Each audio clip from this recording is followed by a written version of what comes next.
જય માતાજી। હું દયાબેન પરમાર અમરેલીથી। મારી ચેનલનું નામ દયાબેન ડીનું રસોડું। તો આજે આપણે સોયા બટેટાનું શાક કરીશું, સોયા વડી બટેટાનું। તો આ વડી આપણે સરસથી ગરમ પાણીમાં બાફી લીધી છે, એકદમ સરસ જોવું આ રીતે। અને બટેટા આપણે સુધારી લીધા છે, તો આ રીતના આપણે સુધારી લીધા બટેટા।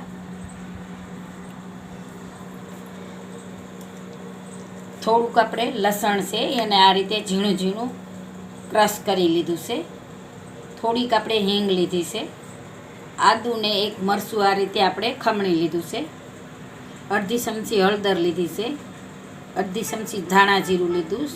1.5 ચમચી ચટણી લીધી છે અને સ્વાદ પ્રમાણે મીઠું અને થોડોક ગરમ મસાલો। એક તજપત્તું લીધું છે અને 3 થી 4 લવિંગ લીધા છે અને આપણે આ ધાણા લીધા છે। એક આપણે ડુંગળી સુધારી લીધી, 2 ડુંગળી સુધારી લીધી છે આ રીતે, અને 2 ટમેટા આ રીતે ખમણી લીધા છે અને તેલ લીધું છે ને પાણી લીધું છે। તો ગેસ આપણે ચાલુ કરશું।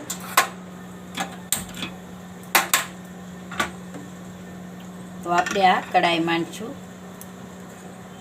એમાં આપણે તેલ નાખશું।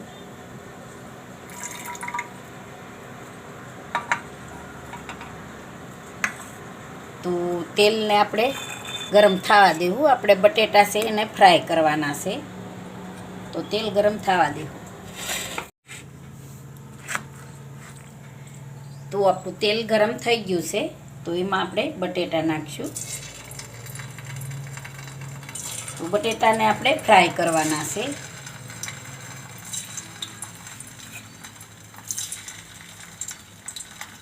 તો આપણે બધાય બટેટા એમાં નાખી દેવું।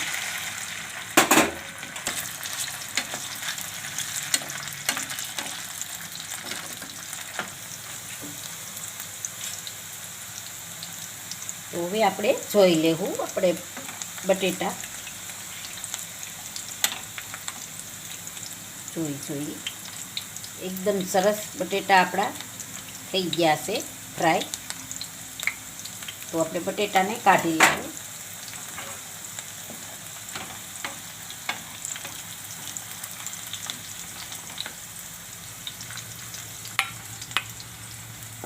તો બધાય બટેટા આપણે કાઢી લેવું। તો આપણે બધાય બટેટા કાઢી લીધા છે, તો હવે આપણે વઘાર કરી નાખશું। તો આપણે એક તેજપત્તું નાખી દેવું અને લવિંગ નાખી દેવું। આપણે આ લસણ નાખી દેવું અને હિંગ નાખી દેવું અને આદુને મરચીનું આપણે ક્રશ કર્યું છે નાખી દેવું।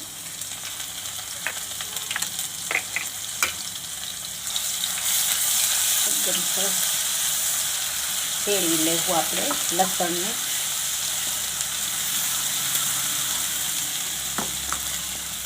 તો આદુ લસણ આપણું સરસથી પાકી ગયું છે, તો હવે આપણે આ ડુંગળી નાખી દેવું।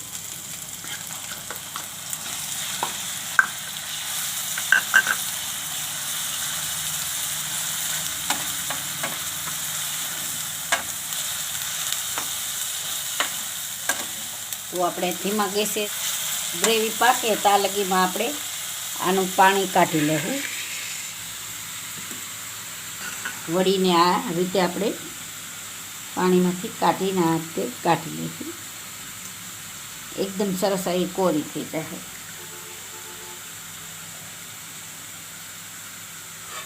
આમાં નાખતા જાવું આપણે। તો આપણે વળીનું બધું પાણી આમાં કાઢી લેવું।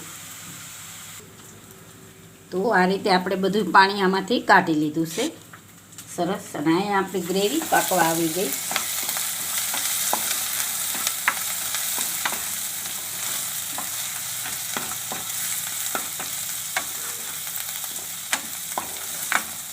તો આ રીતની આપણે થોડીક સેજ લાલ જેવી હજી થવા દેવું આપણે આને ગ્રેવીને।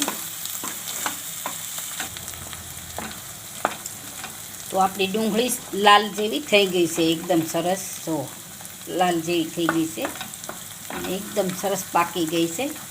તો હવે આપણે એમાં ટમેટાં નાખી દેવું।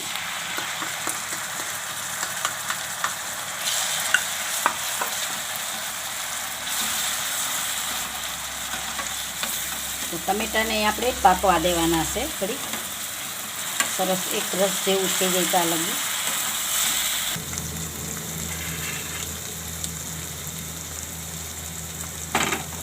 તો આપણા ટમેટા સરસ પાકી ગયા છે, તેલ છૂટું પડી ગયું છે. તો હવે આપણે આમાં મસાલો કરી લેવું બધું. મસાલામાં પહેલાં આપણે હળદર નાખી દેવું, આપણે ધાણા જીરું નાખી દેવું, લાલ મરચું નાખી દેવું. તો તીખું જે પ્રમાણે ખાવું હોય એ પ્રમાણે આપણે નાખવાનું આમાં તીખાશ. અને ગરમ મસાલો નાખી દેવું.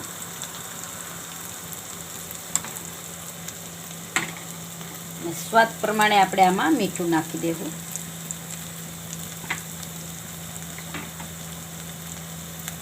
થોડાક આપણે ધાણા નાખી દેવું. હવે સરસથી મસાલો પકાવી લેવું.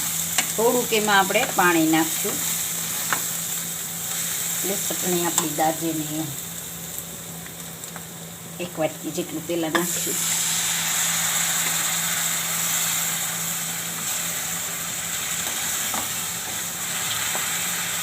હવે મસાલાને આપણે સરસથી આમાં પાકવા દેવાનું છે.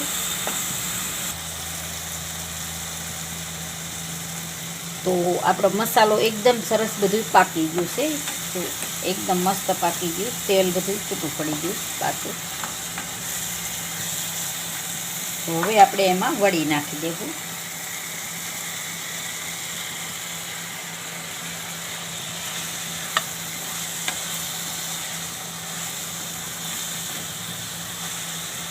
અને આપણે આ બટેટા નાખી દેવું.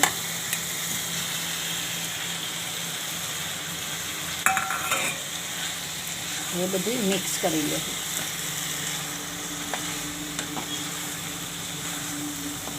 મિક્સ થઈ જાય એટલે આપણે આમાં પાણી નાખવાનું છે. ઘડીક આપણે આમાં સડવા દેવાનું, તેલમાં પછી પાણી નાખવાનું.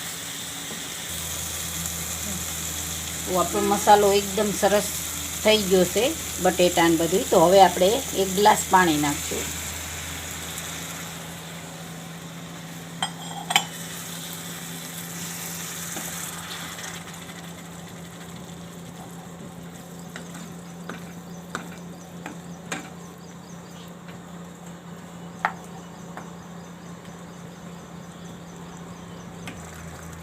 તો 1 ગ્લાસ આપણે નાખ્યું છે ને, પાછો આપણે અડધો ગ્લાસ નાખશું.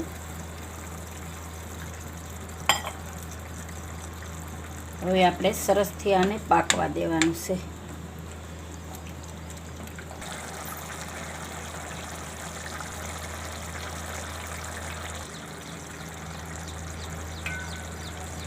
તો એકદમ સરસ આપણું શાક બની ગયું છે. તો ગ્રેવી તમારે જે પ્રમાણે રાખવી હોય એ પ્રમાણે આપણે રાખી લેવાની.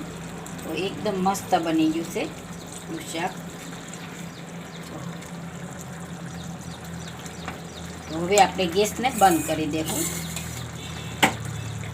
અને આપણે નીચે ઉતારી લેવું.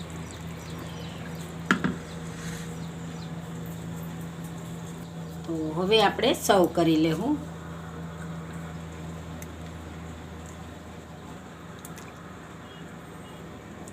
સોયા વડી ને બટેટાનું શાક એકદમ સરસ બને છે.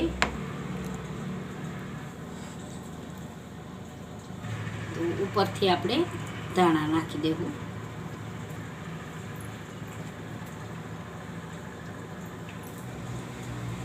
તો તૈયાર છે આપણા સોયા વડી ને બટેટાનું શાક. જો મારી રેસીપી પસંદ આવે તો લાઈક કરજો, શેર કરજો અને સબસ્ક્રાઈબ કરજો.